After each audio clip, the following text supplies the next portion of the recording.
everyone, welcome back. So if you didn't see my last video, I address chronic illness during this global pandemic. But in this video, I have some suggestions for people that have never been through this before, which is being stuck at home all the time. So welcome to the world of chronic illness, because this has been my life for the last 5 or 6 years, and I know a lot of people that are chronically ill basically live like this on a daily basis. So for those of you that don't know me, one of my symptoms is kind of a severe form of light sensitivity that prevents me from, using a lot of electronic devices or going out places that have fluorescent lighting or certain types of artificial lighting. So my life has sort of been a quarantine for many years at this point. And it is hard that, it's hard to adjust in the beginning, but after a while you sort of get into a routine and you get used to it. So I kind of wanted to give people out there, healthy people that are not used to living like this, maybe some suggestions on what to do when you're stuck at home. I know some people are working from home, but unfortunately there are a lot of people, I think, that are not going to be working for the next few weeks or indefinitely. One of my number one tips, and this would be also a good time to start something like this, is to take up maybe a mindfulness practice, meditation, that kind of thing. I have a playlist on my channel that is, I believe it's called Coping or Coping Skills, something like that. And there's something called RSA breathing there. And if you want to go take a look at that, that would be a good thing to start doing at least once a day. It is supposed to calm the nervous system and prepare you to do a mindfulness or meditation practice. But mindfulness can be done at any time. I would suggest it especially when you're eating. It'll keep you off of your phone, which you probably shouldn't be touching right now while you're eating. And I know a lot of people like to be on their phone or watching something on their phone while they eat, but this would be a good time to kind of start breaking that habit. So I would take a look at that coping playlist. It talks about RSA breathing, and I believe it also talks about paradoxical relaxation, which is the type of mindfulness that I do. Some other things that you can do, I would recommend staying active. I do assisted stretching every day, holding a stretch for 2 minutes, which is recommended by my physical therapist. That will kill a lot of time, and also keep your body feeling decent for the time being, because when you're stuck at home, you do a lot of sitting, not a lot of moving, so your muscles are going to get a little bit tight. So I would recommend doing maybe some stretching every day.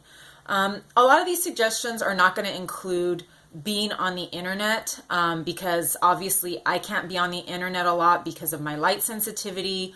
I'm also excluding TV watching, for example, binge watching on Netflix or watching movies or anything like that, because a lot of those things I really can't do, or I can't do them extensively. And I highly recommend probably staying off of a lot of these platforms, because right now they are circulating a lot of news regarding the global pandemic, and I feel like it's just adding to the hysteria and a lot of the sort of the sensationalization of what's going on right now.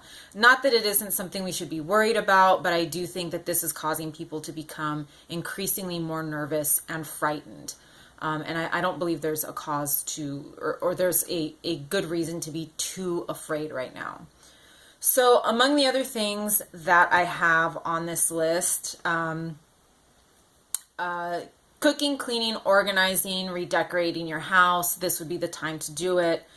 Knitting, coloring, if you like coloring, doing crafts at home. These are hands-on things that, you're not going to, they're going to take up time and they'll keep you occupied.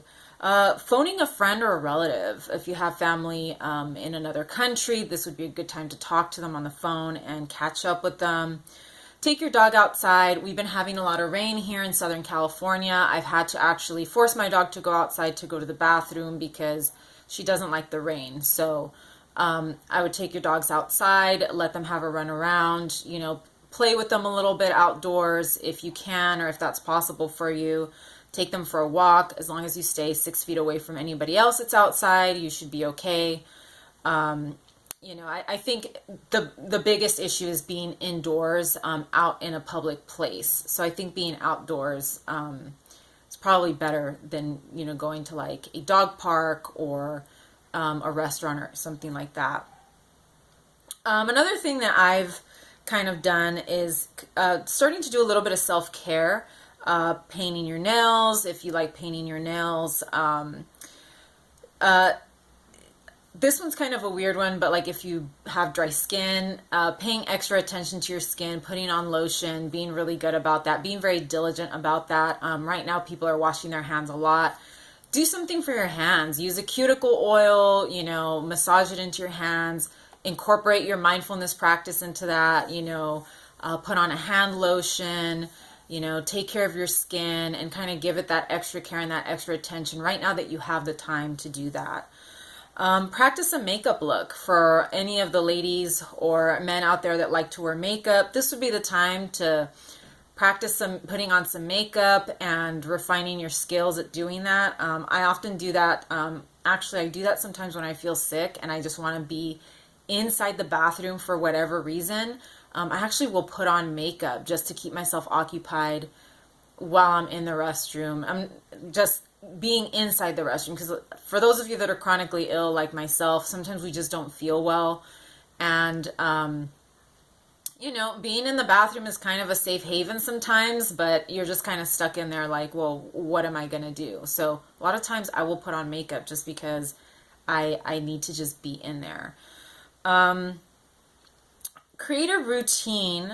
Make sure that you have a routine for the next couple of weeks. Stick to a schedule, because that will keep you from going insane. I do have a daily schedule. I'm usually doing stuff up until probably 3 p.m. Being chronically ill is not just sitting on your butt. I have a schedule every day. It's a full-time job. You can learn about eating healthy. One thing that I would not recommend during this time is drinking. So maybe learn about healthy eating, cook healthy meals, that kind of thing. Do some spring cleaning, clean your brushes, and this is a good time to sanitize the house. You have plenty of time to do that.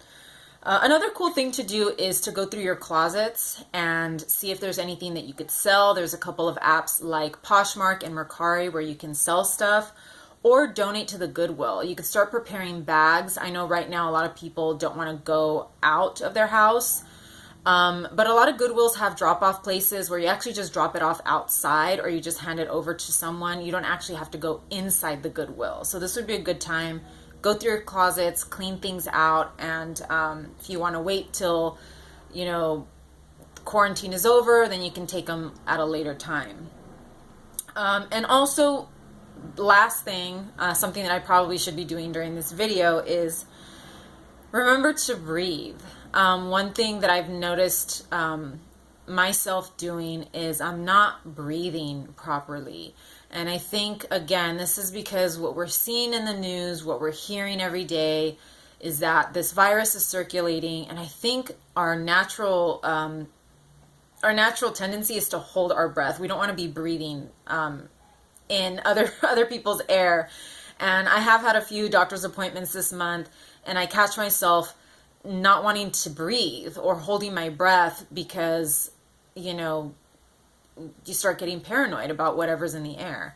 So remember to breathe and remember to stop holding it, because it's not good. It's probably not going to do anything. It's not going to prevent anything. And just remember to breathe. And that takes me back to the RSA breathing. Check that out on my coping playlist. RSA breathing you can do, in 5 minutes every day. It'll calm your nervous system. It's good also if you're feeling panicky.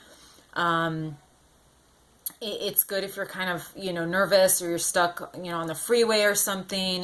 Practice the RSA breathing. Make that kind of a thing that you do every day. And right now is a good time to start, because you've got time to do it. So those are some suggestions. Stay off the internet. I know that one's a tough one, but try to stay off the internet as much as possible. keep your mind occupied with something else, and that's what I've got for you. So thank you for joining me today, and hopefully I will see you again soon. Take care.